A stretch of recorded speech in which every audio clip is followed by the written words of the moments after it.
Friends, కథామృత లహరికి సుస్వాగతం. ఈరోజు ఆ తరం అపరూపం ధారావాహిక 4th పార్టు వినిపించబోతున్నాను. దయచేసి స్కిప్ చేయకుండా కథ మొత్తం విని లైక్ కొట్టి కామెంట్ పెట్టి సబ్స్క్రైబ్ చేసుకోండి. ఇక కథలోకి వచ్చేస్తున్నాను. పూర్ణ పుట్టి బుద్ధిరిగాక మన ఇద్దరం ఎన్నడూ గుంటూరు జిల్లా దాటి రకం. ఆ సిటీ వాతావరణం, అక్కడి కల్చర్కి అలవాటు పడ్డం ఈ వయసులో కష్టమవుతుందేమో. బాగా ఆలోచించు. చుట్టం చూపుగా వెళ్ళి 10 రోజులు ఉండి రావటం వరకు ఓకే. కానీ ఇంతకాలం మనకు నీడనిచ్చిన సొంత ఇంటిని, ఊరిని శాశ్వతంగా వదిలేసి వెళ్ళాలంటే ఎందుకో నాకంతగా మనస్కరించడం లేదు. భర్త మాటల్ని తేలిగ్గా కొట్టిపారేసింది అన్నపూర్ణ. చాలే ఊరుకోండి, మనమేం దేశం కాని దేశం వెళ్ళటం లేదు. హైదరాబాదే కదా, పైగా అదేం పరాయి చోటు కాదు, మన కన్న కొడుకిల్లు. ఇంకా చెప్పాలంటే మన ఇల్లే. ఏదో మొదట్లో 4 రోజులు కాస్త కొత్తగా అనిపిస్తుంది అంతే. ఆ తర్వాత అలవాటైపోతుంది. సొంత ఇల్లు, ఉన్న ఊరు అంటూ పిచ్చి పిచ్చి భ్రమలు పెంచుకోకండి. ఆ మాటకొస్తే ఈ లోకంలో ఏది శాశ్వతం కాదు. ఎప్పుడో ఒకప్పుడు అందరం అన్నీ వదిలి వెళ్ళిపోవాల్సిందే. చివరి దశలో కొడుకులు, కోడళ్ళు, మనవళ్ళు, మనవరాళ్లతో ఆనందంగా కాలక్షేపం చేసిన సంతృప్తి మిగులుతుంది.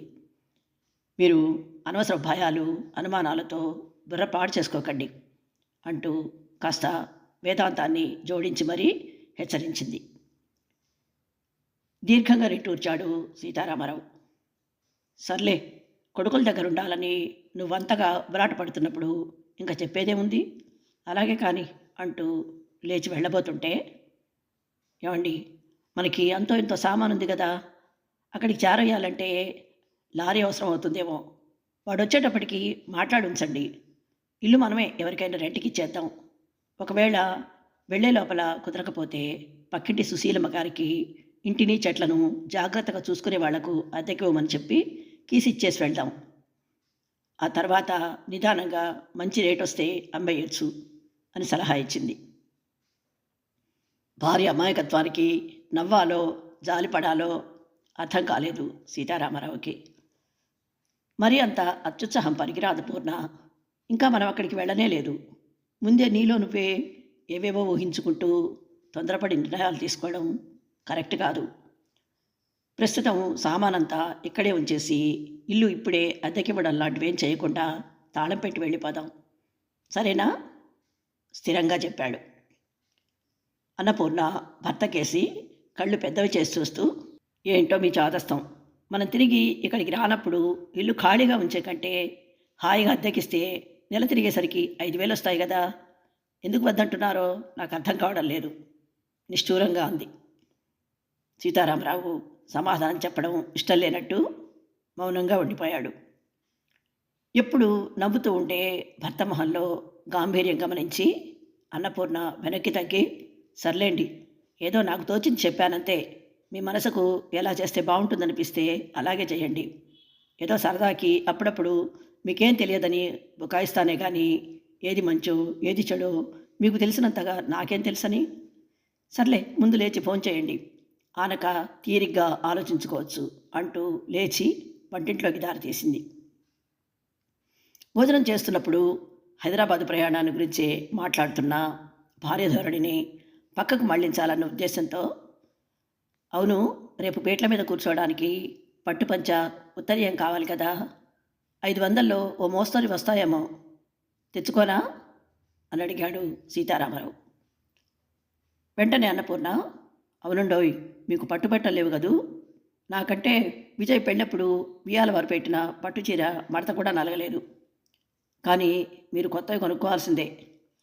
మరీ లోపించకుండా కొంచెం మంచివి చూసి తెచ్చుకోండి. మీ ప్యాంట్లు షర్ట్లు కూడా పాతబడిపోతున్నాయి.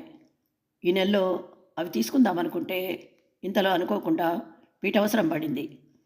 అయినా ఏం పర్వాలేదులేండి, మనం హైదరాబాద్ వెళ్ళగానే ఉదయ్కి చెప్తే నిమిషాల్లో తెస్తాడు, హుషారుగా అంది. భార్య వైపు చురుగ్గా చూశాడు సీతారామరావు. నాకు ఇలాంటివి నచ్చవని తెలిసి పిచ్చిగా మాట్లాడకన్నపూర్ణ. నేనెప్పుడూ ఆ భగవంతుణ్ణి కోరుకునేది ఒక్కటే, దేనికి ఎవ్వరిని, ఆఖరికి పిల్లలనైనా సరే ఎన్నడూ దేవిరించాల్సిన పరిస్థితి రాకూడదని. ఒకవేళ నేను తీర్చలేని కోరికలు నీకేవైనా ఉంటే అది నీ ఇష్టం. నాకెలాంటి అభ్యంతరం లేదు.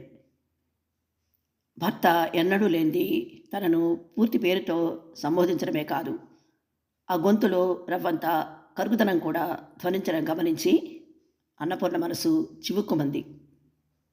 ఎందుకండి అంత కోపం? ఇప్పుడు నేనేమంత కాని మాట అన్నానని? కడుపున పుట్టిన పిల్లలు కాకపోతే తల్లిదండ్రుల బాగోగులు ఇంకెవరు చూస్తారు?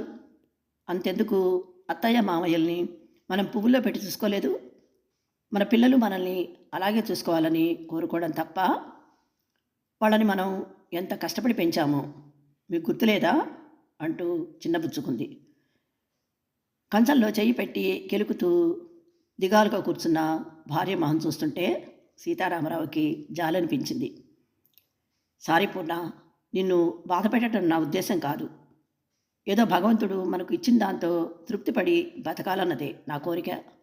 అంతేకాని మన పిల్లలు ఎలాంటి వాళ్ళో నాకు మాత్రం తెలియదా? అది సర్లే కానీ మాటల్లో పడి నువ్వు ఒక్క ముద్ద కూడా నోట్లో పెట్టుకోలేదు. త్వరగా తినేయి. నీ ఫేవరెట్ ప్రోగ్రాం మొదలయ్యేందుకు ఇంకా 5 నిమిషాలే టైం ఉంది నవ్వుతూ చెప్పి కంచంలో చెయ్యి కడిగి లేచాడు. భర్త మొహంలో నవ్వు చూడగానే అన్నపూర్ణ మనసు తేలికపడింది. త్వరగా భోజనం కానిచ్చి వంటిల్లు సర్దేసి హాల్లో టేబుల్ మీదున్న ట్రాన్సిస్టర్ తీసుకుని భర్తతో పాటే పెరట్లోకి నడిచింది. కథ విన్నారు కదా. ఈ ఎపిసోడు ఇంతటితో ముగిస్తున్నాను.